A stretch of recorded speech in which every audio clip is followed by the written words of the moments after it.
Hello to all, you all are welcomed on the channel let's explore radiation. और आज की इस video में हम देखने वाले हैं अल्ट्रासोनोग्राफी के एमसीक्यूज़। टोटल 40 क्वेश्चंस डिस्कस करने वाले हैं हम यूएसजी के। और आई ट्राइड के जो 40 क्वेश्चंस हैं वो बहुत ही अच्छे लेवल के होंगे जो कि आपके इस टॉपिक को क्लियर करने में और हेल्प करेंगे। ठीक है, क्लास शुरू करने से पहले मैं आप सबको एस्पायरेंट्स के कोर्स से इंट्रोड्यूस करवा देती हूँ। जो भी ऐसे स्टूडेंट है जो प्रिपेयर कर रहे हैं स्टेट या फिर सेंट्रल लेवल के कंपटीशन एग्ज़ाम के लिए रेडियोग्राफर के, वो ये कोर्स बिल्कुल बाय कर सकते हैं जो कि आपको अवेलेबल है ओनली 399 में। ओनली 399 में एस्पायरेंट्स आपको ये पूरा कंटेंट अवेलेबल करवा रहा है। और एक और बेनिफिट ये है कि जो फर्स्ट 7 डेज़ के लिए कोर्स बिल्कुल फ्री रहने वाला है। आफ्टर 7 डेज़ भी जब आप इसको बाय करेंगे और प्रोमो कोड लगाएंगे रेडिएशन, तो इस 399 की प्राइस में भी आपको 10% ऑफ मिलेगा। ठीक है, तो बिल्कुल एस्पायरेंट से जुड़ना ना भूलें। नीचे डिस्क्रिप्शन में आपको लिंक अवेलेबल है, लिंक पे क्लिक करें, आपको डाउनलोड करें और कोर्स को एक्सप्लोर करें। तो हम स्टार्ट करते हैं आज की क्वेश्चन फ्रॉम क्वेश्चन नंबर 1। पहला क्वेश्चन है the primary interaction of ultrasound in soft tissue is. Ultrasound के अंदर सॉफ्ट टिश्यूज़ में प्राइमरी इंटरेक्शन कौन सा होता है? रिफ्लेक्शन, रिफ्रैक्शन, एब्जॉर्प्शन या फिर कॉम्पटन स्कैटरिंग। मतलब कि जब अल्ट्रासाउंड वेव ट्रैवल करेगी सॉफ्ट टिश्यूज़ से, they interact mainly at tissue interfaces. ठीक है, टिश्यू इंटरफेसेस एंड में रिफ्लेक्शन। जब अल्ट्रासाउंड वेव सॉफ्ट टिश्यू पे ट्रैवल कर रही है, मेनली टिश्यू इंटरफेसेस पे रिफ्लेक्ट कर रही है, तो ये एक मोस्ट इंपॉर्टेंट इंटरेक्शन है। Echo formation occurs due to reflection at tissue boundaries with different acoustic impedance. तो प्राइमरी इंटरेक्शन क्या हो जाएगा? Ultrasound in soft tissue is reflection. ठीक है, imaging depends on reflected Eeco.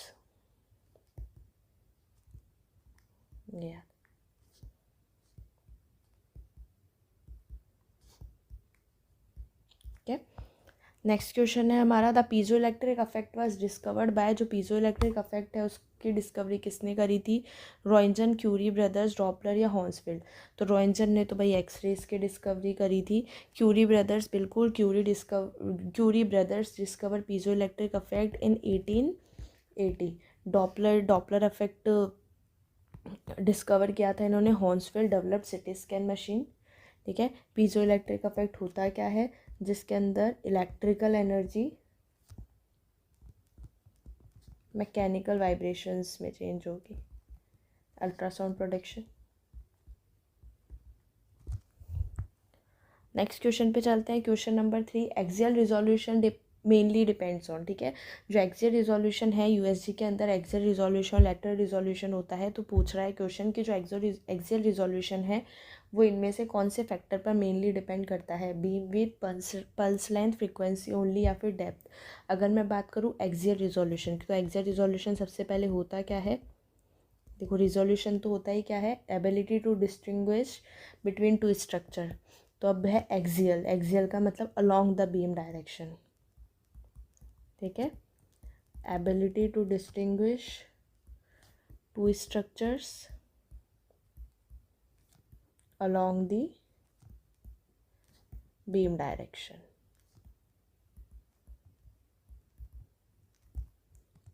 ठीक है, क्लियर है?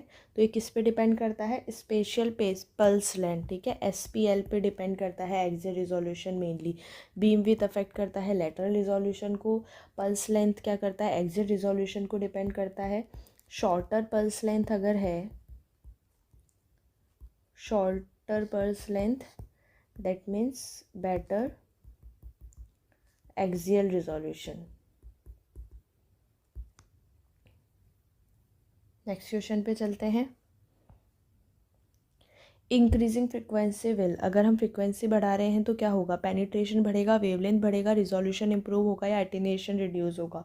तो इंक्रीजिंग फ्रिक्वेंसी। ठीक है, अगर हम फ्रिक्वेंसी इंक्रीज कर रहे हैं तो क्या होगा? पेनिट्रेशन। तो देखो, frequency is inversely proportional to penetration, तो ये डिक्रीज होगा। इंक्रीजिंग वेवलेंथ, फ्रिक्वेंसी बढ़ेगी तो क्या होगा? फ्रिक्वेंसी बढ़ेगी तो जो वेवलेंथ है वो क्या होगा? डिक्रीज होगा। ठीक है, mu is equal to C upon lambda. Wavelength के क्या है? Inversely proportional. Increasing frequency will improve resolution, बिल्कुल। Higher frequency better imaging detail. Reduces attenuation, no, attenuation increases होगा विथ फ्रिक्वेंसी। तो अगर frequency higher frequency, high resolution and low penetration.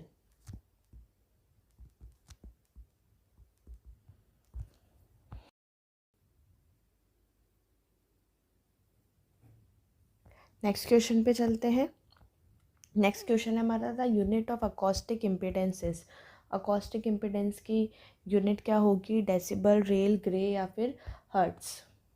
तो represent कैसे होता है, acoustic impedance represented by Z, rho into velocity, that is density into velocity, rho into C. क्या हो जाता है ये, डेंसिटी इंटू वेलोसिटी। इसकी यूनिट क्या हो जाती है, रेल, ठीक है, which is equal to kilogram per metre square per second, ठीक है। नेक्स्ट क्वेश्चन पे चलते हैं। Acoustic impedance is equal to, तो acoustic impedance is equal to, ऊपर ही देख लिया हमने, density into velocity. Next question है, the Doppler shift is directly proportional to. Doppler shift किसके डायरेक्टली प्रोपोर्शनल होगा, depth, velocity of blood, tissue density, attenuation. तो देखो, the Doppler shift is directly proportional to velocity of blood, that means velocity बढ़ेगी, Doppler shift increase होगा। Next है, the formula for Doppler shift include. So formula होता है Doppler shift का, वो इनमें से कौन सा एंगल इंक्लूड करता है, cos theta, sine theta, tan theta या कॉट थीटा। तो देखो फॉर्मूला क्या हो जाता है डॉपलर शिफ्ट का, डॉपलर शिफ्ट या फिर डॉपलर फ्रीक्वेंसी का, 2v cos theta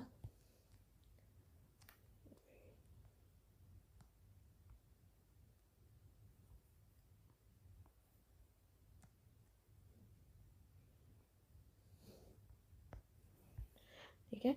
Doppler shift का फॉर्मूला क्या हो जाता है, 2v cos theta F T upon C. ये क्या हो जाती है, वी तो टारगेट वेलोसिटी, एफ टी हो जाता है ट्रांसमिटेड फ्रिक्वेंसी, सी हो जाती है वेव स्पीड। तो ये जो फॉर्मूला है इसमें कौन सा एंगल इंक्लूड हो रहा है, कौन सा, दैट इज़ कॉस थीटा। तो क्या हो जाएगा इसका आंसर, ऑप्शन नंबर ए। तो Doppler equation contains cos theta. तो अगर थीटा 90 डिग्री है तो कॉस 90 क्या हो जाता है, 0, that means no Doppler shift. Next question पे चलते हैं। Ideal Doppler angle should be. Ideal Doppler angle कितना होना चाहिए, 90 डिग्री, 0 डिग्री, 60 डिग्री और लेस 120 डिग्री। तो देखो 90 डिग्री की अगर मैं बात करूँ तो ऊपर ही हमने देख लिया था, 90 पे तो 0 हो जाएगा, ठीक है। अगर डॉपलर एंगल 90 है दैट मीन्स कॉज 90, तो मतलब 0 हो गया, तो मतलब मेजरमेंट इम्पॉसिबल से हो गए। Angle close to 0 degree are ideal for accuracy, but अगर हम बात करें क्लिनिकली, तो क्लिनिकली जो है वो आइडियल डॉपलर एंगल कितना रहना चाहिए, 60 डिग्री, ठीक है, 60 डिग्री और लेस। तो ये क्या है, क्लिनिकली आइडियल। तो आइडियल डॉपलर एंगल हम किसको मानते हैं, ऑप्शन नंबर सी आंसर हो जाएगा इसका, कीप एंगल इक्वल और लेस देन 60 डिग्री। नेक्स्ट क्वेश्चन है, posterior acoustic enhancement is commonly seen इन।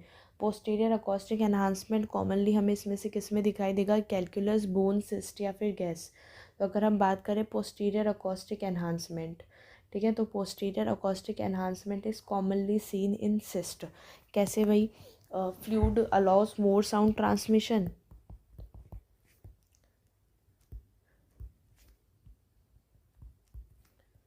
ठीक है। सिस्ट क्या हो जाता है, फ्लूइड फील्ड, तो इसके फ्लूइड होगा, इसके अंदर जो फ्लूइड होगा वो अलाउ करेगा मोर साउंड ट्रांसमिशन। तो क्या दिखेगा हमें, पोस्टीरियर अकॉस्टिक एनहांसमेंट, मतलब ब्राइटर एरिया बिहाइंड इट, मतलब इस सिस्ट के पीछे हमें ब्राइट एरिया दिखाई देगा, brighter area behind it, that is posterior acoustic enhancement, जो किस में दिखाई देता है, फ्लूइड फील्ड स्ट्रक्चर में। कैलकुलस की अगर मैं बात करूँ तो ये अकॉस्टिक शेडो दिखाई देगा इसमें, बोन पे भी स्ट्रॉन्ग शेडो, गैस तो डर्टी शेडो दिखाई देगा, ठीक है। तो फ्लूइड जहाँ पे भी हो रहा है, फ्लूइड से याद रखना, फ्लूइड से याद रखना enhancement,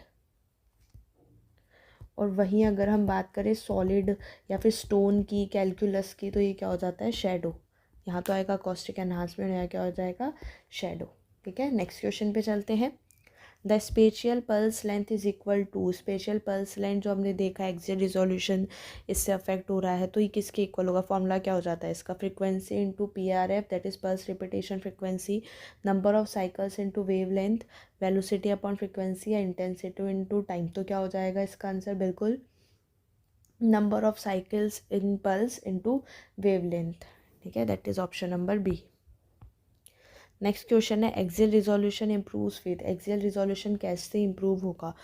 increase pulse repetition frequency, increase pulse duration, decrease SPL या इंक्रीज बीम विथ। तो अगर हम बात करें एक्सियल रिजोल्यूशन इम्प्रूव्स विथ, तो देखो अगर अगर शॉर्टर पल्स है,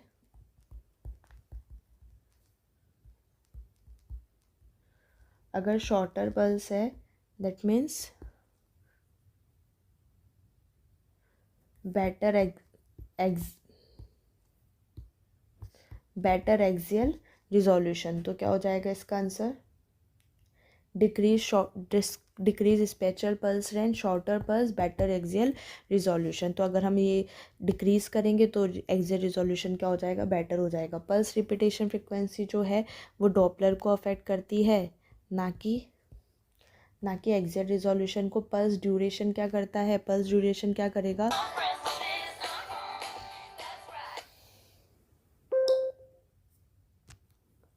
ठीक है, तो इंक्रीज पल्स ड्यूरेशन, तो क्या हो जाएगा? इंक्रीज स्पेशल पल्स लेंथ, और स्पेशल पल्स लेंथ बढ़ेगा मतलब रिजोल्यूशन ख़राब हो जाएगा। ठीक है, क्लियर है? नेक्स्ट क्वेश्चन पे चलते हैं। Lateral resolution is best at, lateral resolution best कौन सी फील्ड पे रहेगा? Near field, far field, focal zone या फिर डेड जोन। तो लेटरल रिजोल्यूशन किस पे डिपेंड करता है? सबसे पहले तो ये देखते हैं। तो lateral resolution depends on beam width. ठीक है, तो लेटरल रिजोल्यूशन बीम विथ पे डिपेंड करता है। तो किस पे हो जाएगा? बीम विथ पे। तो बीम जब नैरो होगी, beam narrow that means best lateral resolution. ठीक है, जब बीम नैरो होगी तो लेटरल रिजोल्यूशन बेस्ट होगा। तो नियर फील्ड पे बीम बिल्कुल नैरो नहीं होगी, फार फील्ड पे तो बीम डाइवर्ज हो जाएगी, फोकल जोन के अंदर जो बीम है वो नैरोएस्ट रहेगी, बेस्ट लेटरल रिजोल्यूशन होगा। डेड जोन में near transducer that is poor visualisation. तो always place focal zone at region of interest, क्योंकि यहाँ पे लेटरल रिजोल्यूशन क्या होगा? बेस्ट रहेगा। बीम यहाँ पे क्या रहेगी? एकदम सबसे ज़्यादा नैरो। नेक्स्ट क्वेश्चन है mechanical index is related to, mechanical index किससे रिलेट करता है? Thermal effect, cavitation risk, beam width या फिर पल्स ड्यूरेशन। तो देखो अगर हम बात करें मैकेनिकल इंडेक्स की, तो mechanical index indicates risk of mechanical bio effects. Mechanical bio effects का मतलब जो माइक्रो बबल्स का फॉर्मेशन होता है। ठीक है, indicates risk of mechanical bio effect that is micro bubble formation. ठीक है, क्या बोलते थे हम इसको? Cavitation risk. Higher mechanical index that means higher cavitation risk. Thermal effects की अगर मैं बात करूँ तो दैट्स थर्मल इंडेक्स। ठीक है, और बीम विद पल्स ड्यूरेशन का कोई रिलेशन ही नहीं है मैकेनिकल इंडेक्स से, तो mechanical index is related to cavitation risk. और मैकेनिकल इंडेक्स थर्मल इंडेक्स से मैंने USG के एक बिल्कुल सबसे पहले जो USG से रिलेटेड एक वीडियो डाली होगी, उसके अंदर मैंने और भी अच्छे से एक्सप्लेन कर रखा है ये पूरा, तो आप वो भी गो थ्रू कर सकते हो एक बार। नेक्स्ट क्वेश्चन है thermal index indicate, thermal index क्या इंडिकेट करता है? Cavitation, tissue heating potential, resolution है डॉपलर एंगल। तो thermal index specially in ultrasound for fetal safety.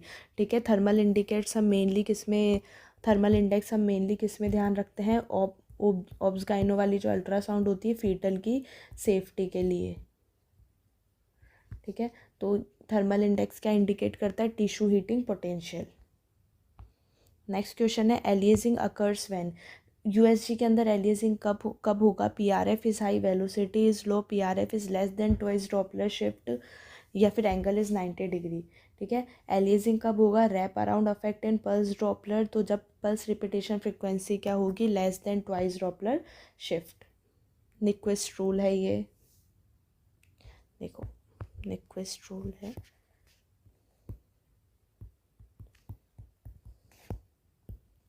PRF is greater then 2 into Doppler frequency, ठीक है। तो PRF is less than twice Doppler shift, aliasing हो जाएगी। Next question है Nyquist limits equal to, तो मैंने बता दिया निक्विस्ट लिमिट्स इक्वल टू कितना हो जाएगा, Nyquist limit maximum Doppler shift measurable that is pulse repetition frequency upon 2, ठीक है। कि मतलब जो डॉपलर शिफ्ट है, जो डॉपलर शिफ्ट है वो ज़्यादा होना चाहिए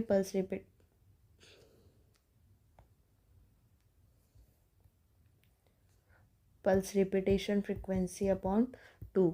तो अगर ऐसा हुआ तो क्या हो जाएगा, एलियासिंग,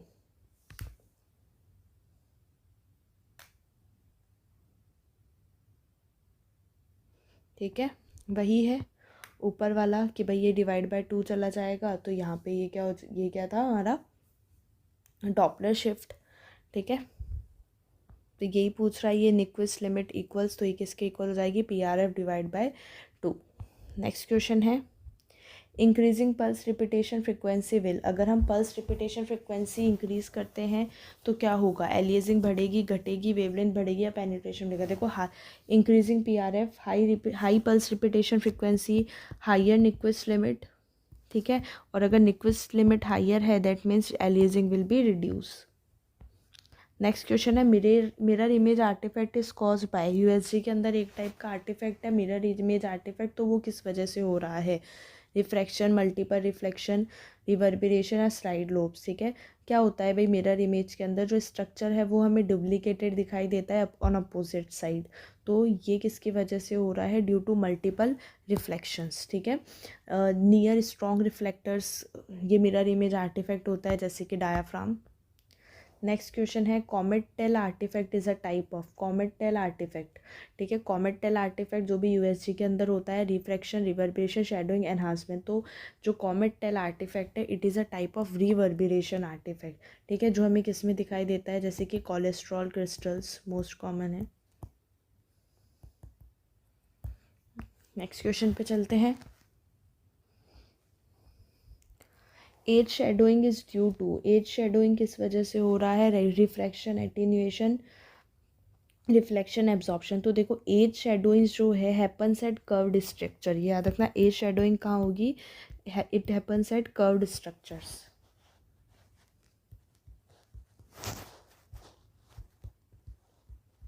कर्व्ड स्ट्रक्चर जैसे कि सिस्ट हो गई, गॉल ब्लैडर हो गई। When ultrasound beam hits curved boundary, जब अल्ट्रासाउंड बीम कर्व्ड बाउंड्री पे हिट करेगी तो एज शेडोइंग होगा, कुछ पार्ट रिफ्लेक्ट हो जाएगा, कुछ पार्ट रिफ्रैक्ट हो जाएगा, बेंड्स अवे, तो this create shadow at edges not centre, edges पे शेडो क्रिएट करेगा ना कि सेंटर पे। तो ये किसकी वजह से हो रहा है, रिफ्रैक्शन की वजह से, ठीक है।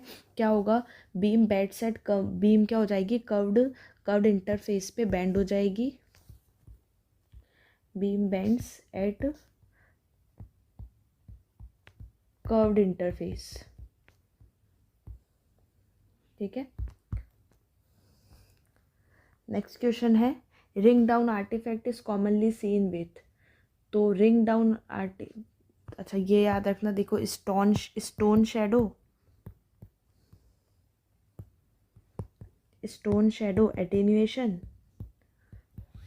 और एज शेडोइंग, ये क्या हो जाएगा हमारा, रिफ्रैक्शन।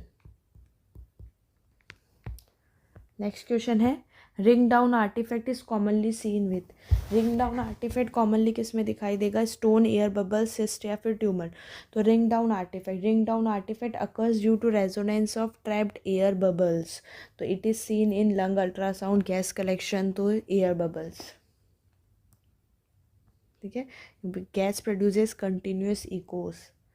नेक्स्ट है हमारा speed displacement artifact occurs because, speed displacement artifact किस वजह से होता है भाई, अल्ट्रासाउंड मशीन है, assume sound speed in body is 1540 metre पर second, if actual tissue speed differ तो स्ट्रक्चर अपेयर डिस्प्लेस्ड। क्या होता है भाई, जैसे कि देखो जो अल्ट्रासाउंड मशीन है वो अज्यूम कर रही है स्पीड, कितनी 1540 मीटर पर सेकेंड, ठीक है। तो इट स्पीड डिस्प्लेड में artifact occur because assumed speed 1540 metre पर सेकेंड। अब क्या हो गया कि जो एक्चुअल स्पीड है टिश्यू की वो डिफ़र कर गई, ठीक है। अगर एक्चुअल स्पीड है टिश्यू की वो डिफ़र कर गई देन स्ट्रक्चर अपीयर्स डिस्प्लेस्ड। तो स्ट्रक्चर हमें कैसा दिखाई देगा, displaced.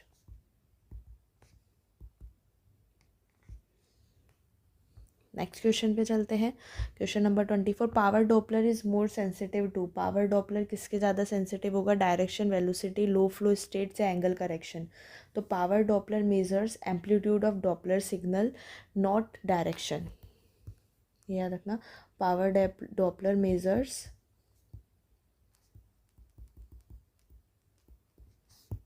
Amplitude of Doppler signal not direction. तो इसके एडवांटेज क्या हो जाते हैं कि ये डिटेक्ट कर लेगा slow flow, angle independent, more sensitive. तो it is more sensitive, so it can detect flow slow, मतलब जो बिल्कुल स्लो फ्लो वेलोसिटी है उसको भी ये डिटेक्ट कर लेगा, that means low flow states, ठीक है। डायरेक्शन हमें कलर डॉपलर में पता पड़ती है, ना कि पावर डॉपलर में। नेक्स्ट क्वेश्चन है spectral broadening indicates. Spectral broadening क्या इंडिकेट करती है, laminar flow, turbulent flow, no flow या फिर व्हीलर्स फ्लो। तो देखो स्पेक्ट्रल ब्रॉडनिंग इंडिकेट, तो इट इंडिकेट्स टर्बुलेंट फ्लो, ठीक है। अगर टर्बुलेंट फ्लो के अंदर स्पेक्ट्रम फिल्स इन ब्रॉडनिंग, अगर नॉर्मल लैमिनार फ्लो है, मान लो नॉर्मल लेमिनार फ्लो है, टर्बुलेंट फ्लो नहीं है, तो हमें क्लियर स्पेक्ट्रल विंडो दिखाई देगी। लेकिन अगर टर्बुलेंट फ्लो हुआ तो हमें स्पेक्ट्रल ब्रॉडनिंग दिखाई देगी, जो कि हमें किस में दिखाई देती है, टर्बुलेंट फ्लो स्टेनोसिस, ठीक है। यहाँ पे spectral broadening indicates turbulent flow. तो स्पेक्ट्रल ब्रॉडनिंग कहाँ का दिखाई देगी हमें, स्टेनोसिस हो गया, एथेरोस्क्लेरोसिस हो गया,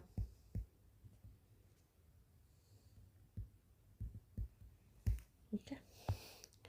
नेक्स्ट क्वेश्चन पे चलते हैं। Resistive index formula, resistive index का फार्मूला क्या होता है, S by D, S minus D by S, S minus D by D या D by S.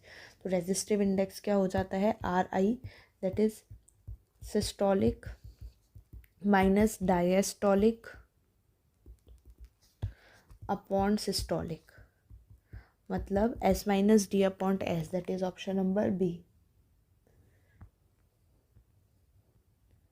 Next question है first structure seen in early pregnancy. Early pregnancy के अंदर हमें पहला स्ट्रक्चर क्या दिखता है, fetal pole, yolk sac, gestational sac या फिर कार्डियक एक्टिविटी। तो फिर फर्स्ट स्ट्रक्चर जो कि हमें अर्ली प्रेगनेंसी में दिखेगा दैट इज़ गेस्टेशनल सैक। कब दिखाई देगा, 4 to 5 वीक्स में, है ना। और यॉक सैक की अगर मैं बात करूँ तो ये हमें प्रॉपर 5 वीक में दिखाई देगा, लेकिन 4 वीक से ही हमें जो इसका गेस्टेशनल सैक है फिर प्रेगनेंसी में, अर्ली प्रेगनेंसी में वो दिखाई देने लग जाएगा। कार्डियक एक्टिविटी जो हमें प्रॉपर है वो 6 वीक्स में पता पड़ेगी, और जो फीटल पोल है वो हमें 5.5 to 6 वीक्स में दिखाई देगा सोनोग्राफी के अंदर, ठीक है। तो first visible sign of intrauterine pregnancy, early pregnancy, gestational sac. Next question है double decidual sac sign suggest. Double decidual sac sign क्या सजेस्ट करते हैं, ectopic pregnancy, early intrauterine pregnancy, molar pregnancy या मिस्ड अबॉर्शन। तो double decidual sac sign का मतलब क्या हो गया कि 2 कॉन्सेंट्रिक रिंग दिख रही है हमें यूट्रस के अंदर, ठीक है, 2 कॉन्सेंट्रिक रिंग्स इन यूट्रस, ठीक है। तो ये हमें क्या बताएगा, it indicates true intrauterine pregnancy, that means early intrauterine pregnancy, that is option number B. Next question है gall stone shows. Gall stone क्या शो करेगा, enhancement, dirty shadow, clean acoustic shadow या फिर रिंग डाउन। तो gall stone shows clean acoustic shadow, ठीक है, clean acoustic shadow. Enhancement तो हमें सिस्ट में दिखाई दे रहा है, जैसा कि हम देखा डर्टी शेडो जो है हमें गैस में दिखाई देगी, क्लीन अकॉस्टिक शेडो हमें स्टोन्स में दिखाई दी जाएगी, रिंग डाउन भी हमें गैस में दिखाई देगा, रिंग डाउन आर्टिफैक्ट भी। नेक्स्ट क्वेश्चन है target sign in USG abdomen suggest. Target sign in okay USG abdomen के अंदर जो टारगेट साइन है वो क्या सजेस्ट करेगा? इंटरसब्सेशन, अपेंडिसाइटिस, क्लेरोसिस या फिर पैंक्रियाटाइटिस। ठीक है, तो क्या हो गया भाई? Target sign. ठीक है, मतलब टारगेट या फिर इसको हम बोल देते हैं डोनट साइन। ठीक है, टारगेट या फिर डोनट साइन क्या हो गया? इसका मतलब मल्टीपल कॉन्सेंट्रिक रिंग्स दिखाई दे रही है हमें एब्डोमेन में, मल्टीपल कॉन्सेंट्रिक रिंग्स, तो it is an indication of interception. ये क्या हो जाता है? क्लासिक पीडियाट्रिक इमरजेंसी फाइंडिंग है ये। नेक्स्ट क्वेश्चन है harmonic imaging reduces. Harmonic imaging क्या रिड्यूस करता है? Resolution, noise and artifact, frequency या फिर पेनिट्रेशन। तो tissue harmonic imaging uses frequencies generated inside the body. ठीक है, तो इसका एडवांटेज क्या हो जाता है? ये साइड लोब्स रिवर्बरेशन रिड्यूस करेगा, कॉन्ट्रास्ट रिजोल्यूशन इंप्रूव करेगा, that means it reduces noise and artifacts. जो कि हम जो हार्मोनिक इमेजिंग हम यूज़ कर लेते हैं जो ओबेसिटी वाले पेशेंट होते हैं, ओबेस पेशेंट्स, और कार्डियक इमेजिंग के अंदर।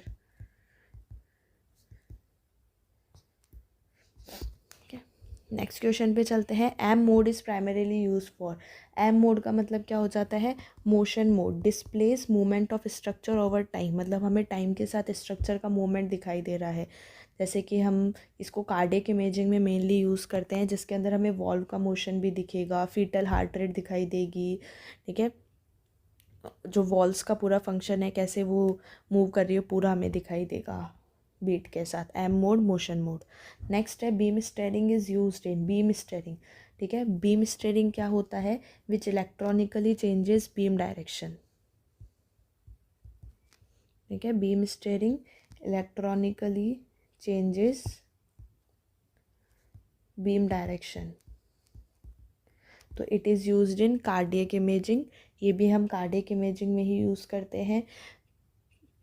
तो it is you linear probe, phased array, convex ऑर्ली या कर्वी लीनियर, तो it is used in phased array. ठीक है, phased array transducer. Beam steering is used, क्या कर रहा है? Electronic changes beam direction, it is used in cardiac imaging, phased array transducer.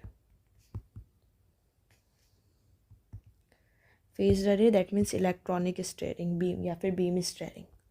Next question है sector probe is ideal for. Sector probe किस लिए ideal है? किसकी स्टडी के लिए? वस्कुलर, कार्डियक, थायराइड या फिर ब्रेस्ट। तो अगर हम बात करें सेक्टर प्रोब की, तो sector probe is ideal for cardiac study. ठीक है, small footprint, wide filter depth, fits between ribs, तो it is perfect for echocardiography. Next question है हाईएस्ट पेनिट्रेशन प्रॉब। इनमें से सबसे ज़्यादा पेनिट्रेशन वाला प्रॉब कौन सा हो जाएगा? फ्रिक्वेंसीज दे रखी है हमें ऑप्शन में, तो frequency is inversely proportional to penetration, मतलब कि सबसे कम frequency that means highest penetration. Next question है FAST exam evaluates. FAST exam क्या इवेल्युएट कर रहा है? फास्ट एग्जाम का मतलब क्या हो गया? Focused assessment, focused assessment with sonography for trauma, for trauma. ये क्या हो जाता है? फास्ट। ठीक है, तो ये क्या इवेल्युएट करता है? फ्री फ्लूइड को। ट्रोमा पेशेंट के अंदर जो हमें फ्री फ्लूइड इवेल्युएट करना होता है, तब हम फास्ट एग्ज़ाम प्रेफर करते हैं। क्या होता है ये? Focus assessment with sonography for trauma, जो कि हीमोपेरिटोनियम, पेरिकार्डियल एफ्यूजन, ये सब कंडीशन चेक इवेल्युएट करेगा। नेक्स्ट क्वेश्चन है ectopic pregnancy most common site. Ectopic pregnancy होती क्या है? कि मतलब प्रेगनेंसी यूट्रस के अलावा कहीं और हो गई है। तो मोस्ट कॉमन साइट कौन सी होती है एक्टोपिक प्रेगनेंसी की? ओवरी, एम्प्यूला, स्थमस या सर्विक्स। तो एम्प्यूला। ठीक है, most ectopic pregnancy ampullary fallopian tube में जो प्रेगनेंसी हो गई वो क्या होता है? Ectopic pregnancy. तो एम्पुला जो पार्ट है फैलोपियन ट्यूब का, उसमें ऑलमोस्ट 70% प्रेगनेंसी, एक्टोपिक प्रेगनेंसी इसी साइट पे होती है। नेक्स्ट क्वेश्चन है रीनल कैल्कुलाई अपीयर। रीनल कैल्कुलाई हमें कैसा दिखाई देगा? Hypoechoic, anechoic, hyper echoic plus shadow आइसोइकोइक। तो देखो रीनल कैल्कुलाई हमें कैसा दिखाई देगा? Bright echogenic focus plus posterior acoustic shadow, that means hyper echoic plus shadow. ठीक है, ब्राइट प्लस क्लीन शेडो। तो ब्राइट का मतलब हाइपर इकोइक, और क्लीन शेडो हमें दिखाई देगी प्लस शेडो। नेक्स्ट क्वेश्चन है most sensitive modality for gold stones. Gold stones के लिए मोस्ट सेंसिटिव मॉडलिटी, तो गोल्ड स्टोन्स के लिए मतलब गॉल ब्लैडर के स्टोन्स के लिए जो मोस्ट सेंसिटिव मॉडलिटी है वो कौन सी है? Gall stones best seen on ultrasonography, ultrasound. Next question है aliasing in pulse Doppler can be reduce by. Aliasing pulse Doppler के अंदर हम कैसे रिड्यूस कर सकते हैं? तो एलियासिंग अकर्स जब Doppler shift is when Doppler, aliasing कब होगी? When Doppler shift is greater than Nyquist limit. तो टू रिड्यूस, तो एलियासिंग को रिड्यूस करने के लिए हम क्या करेंगे? पल्स रिपीटेशन फ्रिक्वेंसी इंक्रीज़ करेंगे और decrease frequency lower base line. ठीक है, अगर हम पल्स रिपीटेशन फ्रिक्वेंसी डिक्रीज़ कर देंगे तब तो क्या हो जाएगा? और ज़्यादा वर्स हो जाएगी एलियासिंग। अगर हम बढ़ाएंगे तो एलियासिंग रिड्यूस हो जाएगी, फ्रिक्वेंसी बढ़ाएंगे तो डॉपलर शिफ्ट बढ़ेगा। ठीक है, तो increasing pulse repetition frequency increases Nyquist limit and it will reduced aliasing in pulse Doppler. ठीक है, क्लियर है। आई होप कि ये 40 क्वेश्चंस आपको अच्छे लगे होंगे। किसी भी क्वेश्चन में किसी भी तरीके का डाउट है तो please let me know in the comment section. कोई भी क्वेश्चन नहीं समझ में आया, कोई भी ऑप्शन नहीं समझ में आया तो आप कमेंट सेक्शन में बेझिझक कमेंट कर दीजिएगा। Okay, thank you.